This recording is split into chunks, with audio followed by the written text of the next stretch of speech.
जगह बनाइए।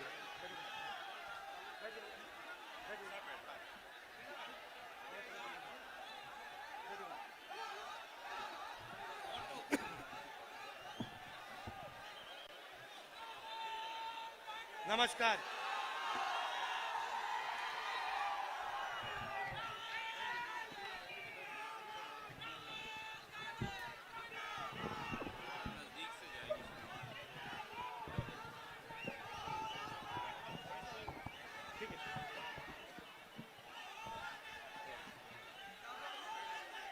रणदीप सुरजेवाला जी,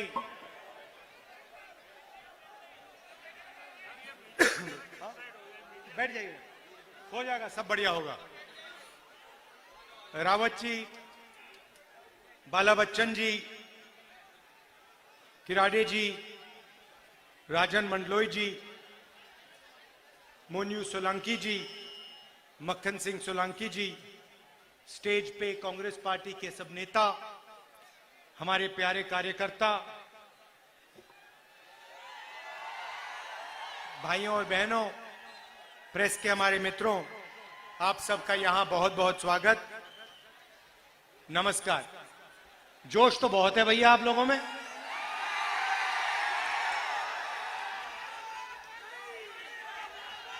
अच्छा, मैं एक बात समझना चाहता हूं।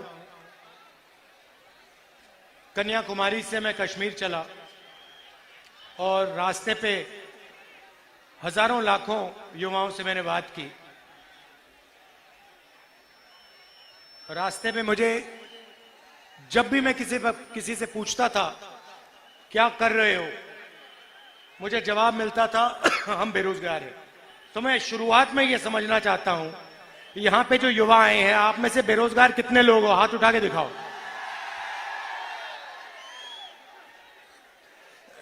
तो ये आपने जो हाथ देखे, ये बेरोजगारी के हाथ हैं। शिवराज चौहान, नरेंद्र मोदी जी वाली सरकार जो युवाओं के लिए करती है, उसका सबूत है। मध्य प्रदेश के किसी भी युवा से पूछो क्या करते हो, जवाब मिलेगा बेरोजगार हैं, कुछ नहीं करते। सही है गलत है? भाइयों और बहनों, बेरोजगारी मध्य प्रदेश में क्यों है? क्योंकि मध्य प्रदेश की सरकार और दिल्ली की सरकार सिर्फ बड़े उद्योगपतियों को मदद करती है। रोजगार कहां से आता है? छोटे व्यापारी, स्मॉल और मीडियम बिजनेस, छोटे उद्योग, छोटे दुकानदार, ये लोग प्रदेश को और देश को रोजगार देते हैं। और जीएसटी के कारण, नोटबंदी के कारण जो छोटे व्यापारी हैं, छोटे उद्योग हैं, स्मॉल और मीडियम बिजनेस वाले हैं, वो सारे के सारे बीजेपी की सरकारों ने बंद कर दिए। तो सच्चाई आज ये है कि मध्य प्रदेश में युवाओं को रोजगार नहीं मिल सकता। यहां पे आपको गैस सिलेंडर कितने का मिलता है? कितने का? 1200। भैया सवाल पूछना चाहता हूं, छत्तीसगढ़ में 500 का क्यों मिल रहा है? अगर यहां पे 1200 का मिल रहा है, छत्तीसगढ़ में 500 का क्यों मिल रहा है? क्योंकि वहां कांग्रेस की सरकार है, यहां बीजेपी की सरकार है।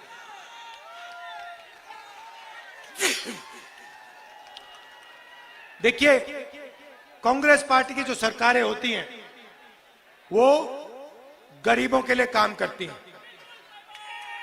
अब देखिए, हमने यहां वायदा किया था, कि किसानों का कर्जा माफ होगा। जब हमारी सरकार आई थी, 25 लाख किसानों का हमने कर्जा माफ किया और बीजेपी के लोग इसको सह नहीं पाए। बीजेपी के लोग और उनके बड़े जो उद्योगपति मित्र थे, उन्होंने आपकी सरकार, कांग्रेस की सरकार, आपसे चोरी करके छीन ली। सही ना? आपकी सरकार नहीं चलने दी आपने जो कांग्रेस पार्टी के विधायक जो चुने थे, उनको चोरी करके बीजेपी की सरकार उठा के ले गई और उन्हें यहां बीजेपी की सरकार बनाई। ये चोरी की सरकार है ना? ये आपने जो कहा था, आपने कहा था कांग्रेस पार्टी की सरकार होनी चाहिए और आपने कांग्रेस पार्टी को चुनाव जिताया और बीजेपी और उनके जो उद्योगपति बड़े बड़े दोस्त हैं, उन्होंने आपकी सरकार आपसे चोरी की, विधायकों को पैसा देकर उन्होंने सरकार तोड़ी। बस अब देखिए एक और, मैं थोड़ा पानी देना।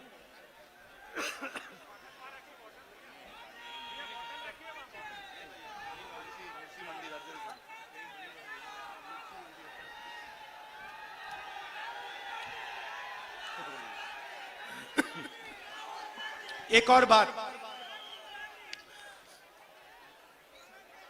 आदिवासियों को, यहां आदिवासी भाई बहन हैं, देखो कितने हैं। अब आदिवासी को हम आदिवासी कहते हैं, कांग्रेस पार्टी के लोग हम आदिवासी कहते हैं, बीजेपी के लोग वनवासी कहते हैं। सुना आपने? या आप मुझे बताओ, ये वनवासी और आदिवासी के बीच में फर्क क्या है? आप आदिवासी हो, आप कहते हो हम आदिवासी हैं, बीजेपी के लोग आपको वनवासी क्यों कहते हैं? ये भाइयों और बहनों, इन शब्दों में बहुत बड़ा फर्क है। आदिवासी शब्द का मतलब वो लोग जो हिंदुस्तान की जमीन के पहले और असली मालिक हैं।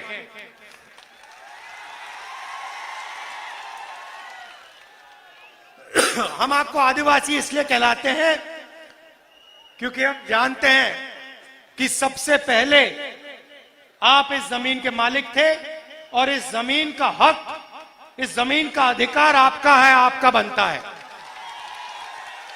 और इसलिए हम पैसा कानून लाए, अधिकारी बिल लाए, आदिवासी बिल लाए, जमीन अधिकरण बिल लाए और आपके जो ग्राम सभाएं हैं उनको हमने शक्ति दी, पावर दी।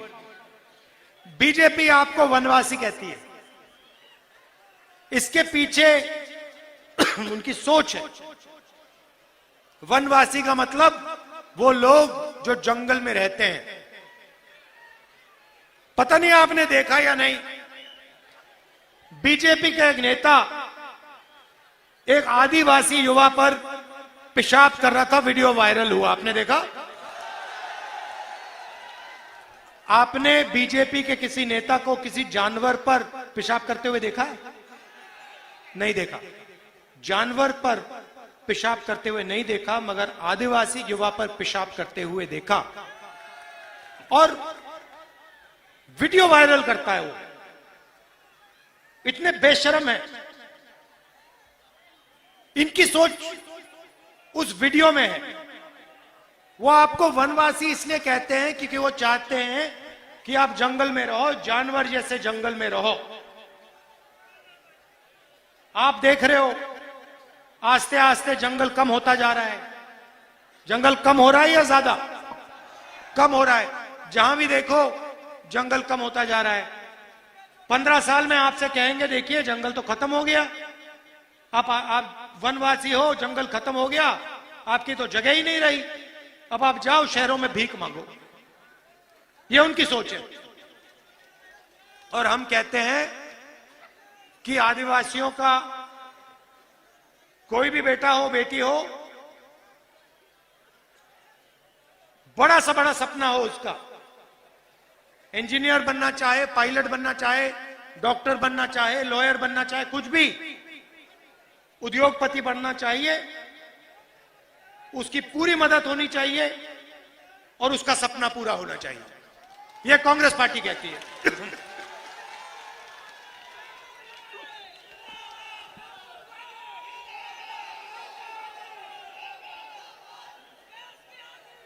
आपने सुना होगा, खासतौर से आदिवासियों से बीजेपी के नेता कहते हैं देखो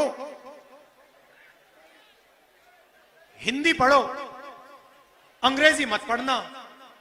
अंग्रेजी नहीं पढ़नी चाहिए, हिंदुस्तान में अंग्रेजी नहीं फैलनी चाहिए। इसके पीछे इनकी सोच है। ये चाहते हैं कि इनके बेटे, इनकी बेटियां अंग्रेजी पढ़ें और आदिवासी जो हैं उनके बच्चे अंग्रेजी ना पढ़ें।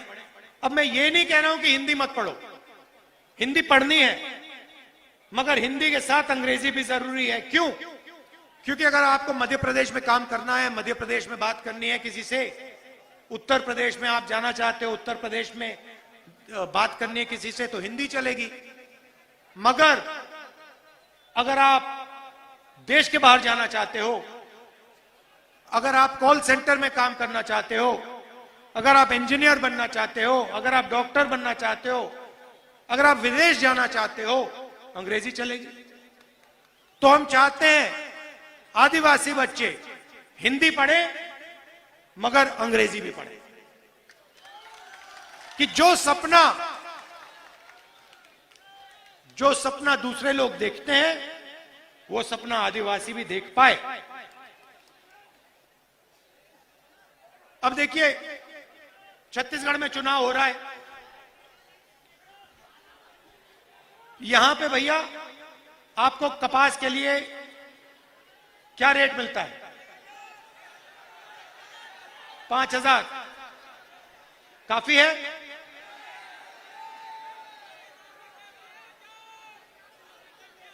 ये अब देखिए, उदाहरण देता हूं आपको। छत्तीसगढ़ में हमने जाके वायदा किया कि कर्जा माफ होगा और धान के लिए 2,500 रुपए प्रति क्विंटल मिलेगा। छत्तीसगढ़ में हमने किया और हमने ये वायदा किया और पूरा कर दिया उसको जाके। 10 दिन पहले, मैं आपको बहुत अच्छी कहानी बताता हूं। 10 दिन पहले छत्तीसगढ़ में मेरा दौरा था। 15 दिन पहले किसानों से बातचीत हुई। मैंने किसान से पूछा, भैया बताओ आपके खेत का दाम क्या है, मतलब खेत कितने का है? मुझे कहता है, राहुल जी मुझे दाम नहीं मालूम। मैंने कहा, भाई तुम्हें दाम कैसे नहीं मालूम, तुम्हारा खेत है। मुझे जवाब देता है, राहुल जी जब से छत्तीसगढ़ की सरकार ने हमें 2,500 रुपए प्रति क्विंटल धान के लिए दिया है, तब से यहां पे कोई किसान अपना खेत नहीं बेचना चाहता। मैं नहीं जानना चाहता कितने का है, क्योंकि मैं इसको कभी बेचूंगा ही नहीं। मेरा तो पैसा बन रहा है। पहले बीजेपी की सरकार थी, मैं कर्जे में था, सही रेट नहीं मिलता था, आत्महत्या की सोचता था। अब कांग्रेस पार्टी की सरकार है, मैं इस खेत को कभी नहीं बेचूंगा। मुझे आप सही दाम दे रहे हो छत्तीसगढ़ में धान के लिए। आज 3,200 रुपए मिलता है, गारंटी कम से कम 3,200 रुपए धान के लिए छत्तीसगढ़ में मिलता है। हुआ क्या? किसान के जेब में हमने पैसा डाला। अच्छा, वहां पे जो मजदूर हैं उनको 10,000 रुपए मिलता है। वहां पे जो आदिवासी हैं, तेंदू पत्ता के लिए उनको 6,000 रुपए मिलता है एक बोरी के लिए, और 4,000 रुपए बोनस मिलता है हर साल। तो जो हमने किसानों के लिए छत्तीसगढ़ में किया, वही हम मध्य प्रदेश में करना चाहते हैं।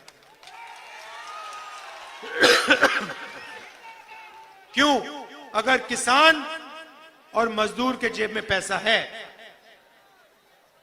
तो वो गांव में, कस्बों में उस पैसे को खर्च करेगा और छोटे दुकानदारों के पास जाकर छोटे दुकानदारों से चीज खरीदेगा।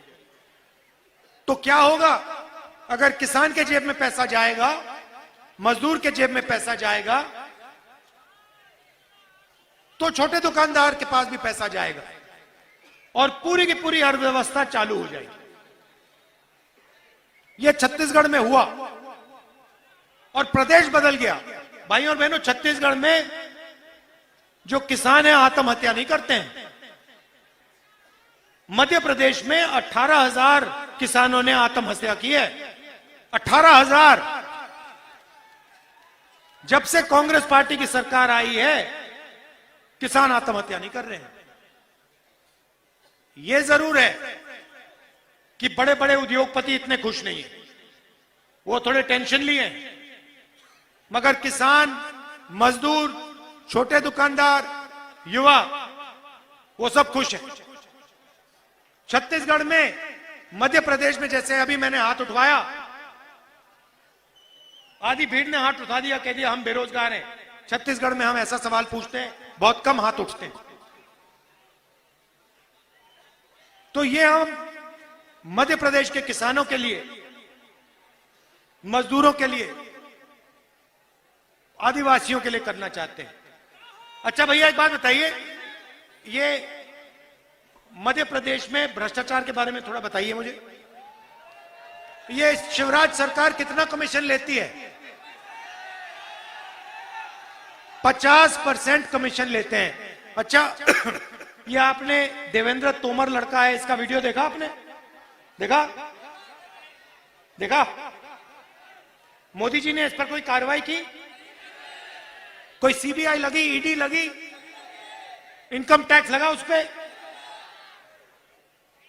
यहां पे जो बच्चों को स्कूल में खाना दिया जाता है, उसका पैसा इन्होंने लूटा?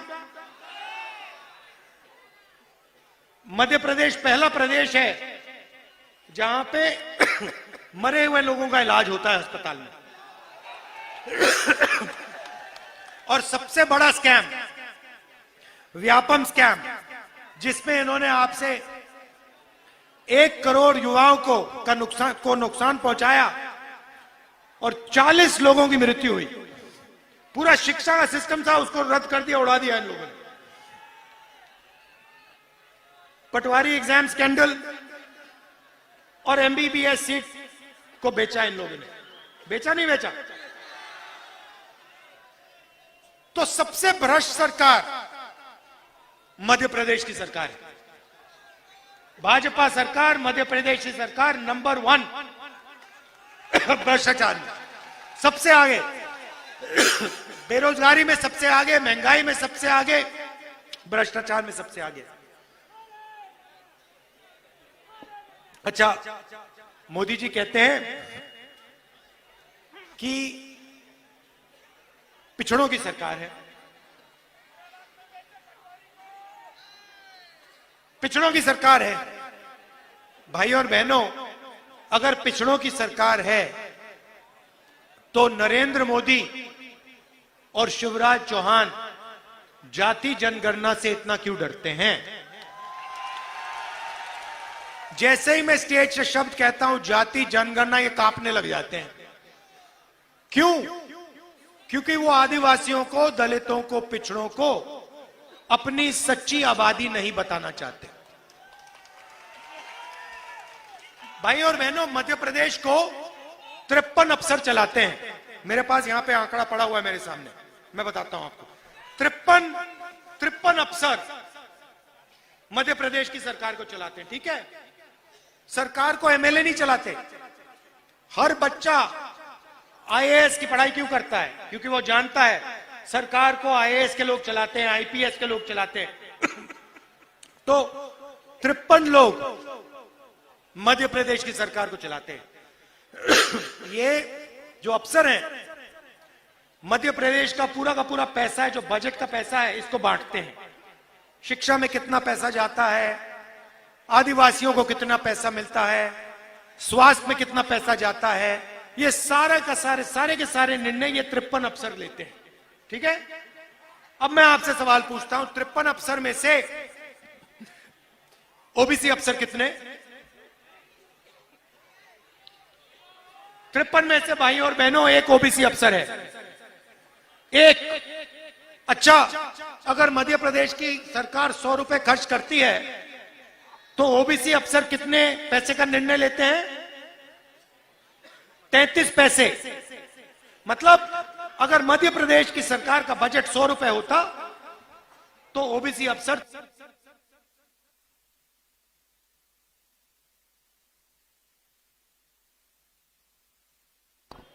हाँ, तो ओबीसी के अफसर सिर्फ 33 पैसे का निर्णय लेते हैं। मतलब ओबीसी की मध्य प्रदेश की सरकार में कोई भागीदारी नहीं है, कोई भागीदारी नहीं है। चलिए आदिवासियों की बात करते हैं। 53 अफसर में से आदिवासी अफसर कितने? शाबाश, 2 अफसर आदिवासी हैं। अच्छा, आदिवासी अफसर जो हैं वो बजट का कितना निर्णय लेते हैं?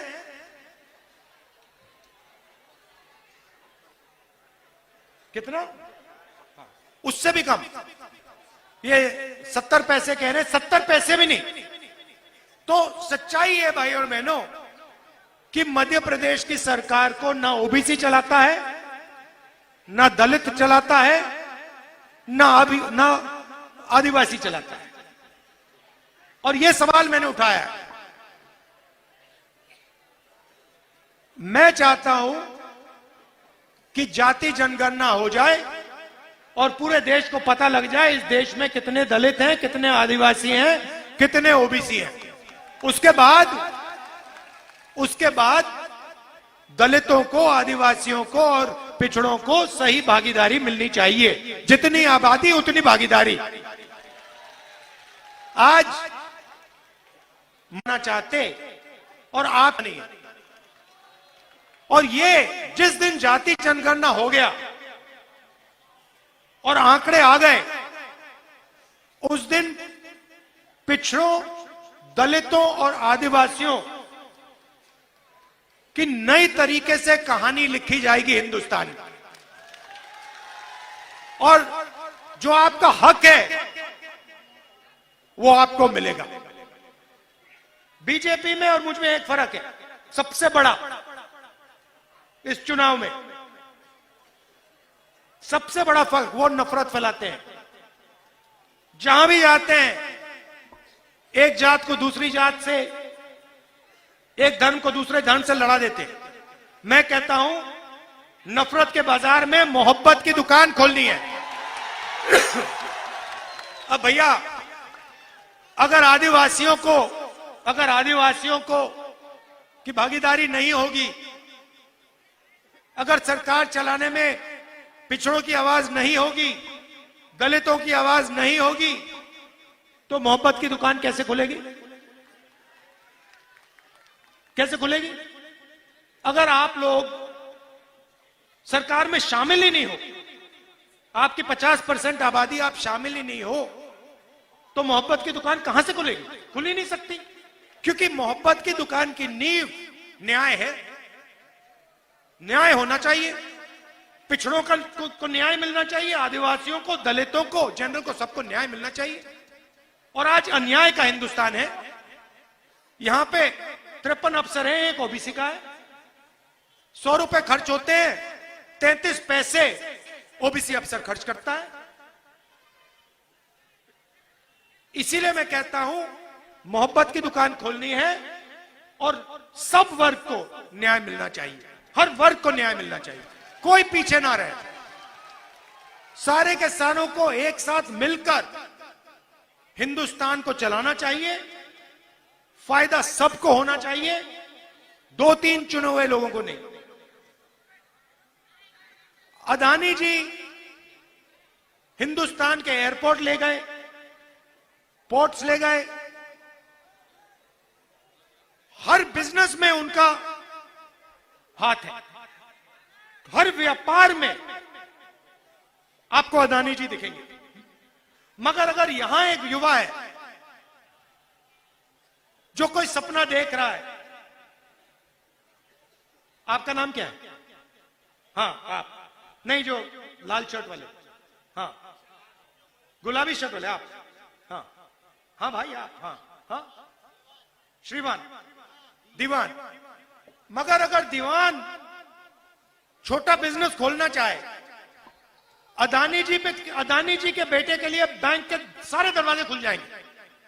लाखों करोड़ रुपए, 14 लाख करोड़ हिंदुस्तान के 3, 4, 5 सबसे बड़े उद्योगपतियों का नरेंद्र मोदी जी ने माफ किया। भैया आपका कितना कर्जा माफ किया? दीवान जी, नरेंद्र मोदी ने आपका कितना कर्जा माफ किया? 1 रुपया नहीं किया। आप अगर बैंक के पास जाओगे, कहोगे भैया मैं बिजनेस चालू करना चाहता हूं, आपको कहेंगे भैया आप अदानी के बेटे नहीं हो, परे हो जाओ, आपको 1 पैसा नहीं मिलेगा। ये हिंदुस्तान की सच्चाई है। 100, 200, 300 लोग हैं, उनके लिए सारे बैंक के दरवाजे खुले हैं, लाल कालीन लग जाता है। और हमारे युवा जाते हैं, कहते भैया मैं व्यापार करना चाहता हूं, मैं छोटी सी कंपनी चलाना चाहता हूं, कहते नहीं, दीवान जैसे लड़कों को 1 रुपया नहीं देंगे। क्यों? आपने क्या गलती की? आप में क्या कमी है? आदिवासी के बेटियों में क्या कमी है? कोई कमी नहीं है। तो ये हमें बदलाव लाना है। ये 2-3 लोगों का हिंदुस्तान नहीं है, ये करोड़ों लोगों का हिंदुस्तान है और इसमें सबको भागीदारी मिलनी चाहिए। तो ये मैं आपसे कहने आया था। एक चीज की गारंटी मैं आपको दे रहा हूं, मध्य प्रदेश में सरकार आएगी, यहां पे जाति जनगणना शुरू हो जाएगी, दिल्ली में सरकार आएगी, जाति जनगणना शुरू हो जाएगी और हम ओबीसी वर्ग को, दलित वर्ग को, आदिवासी वर्ग को साफ बता देंगे आप में आपकी आबादी हिंदुस्तान में कितनी है और आपका हक कितना बनता है, साफ बता देंगे आपको। आप सबका दिल से बहुत बहुत धन्यवाद। नमस्कार, जय हिंद।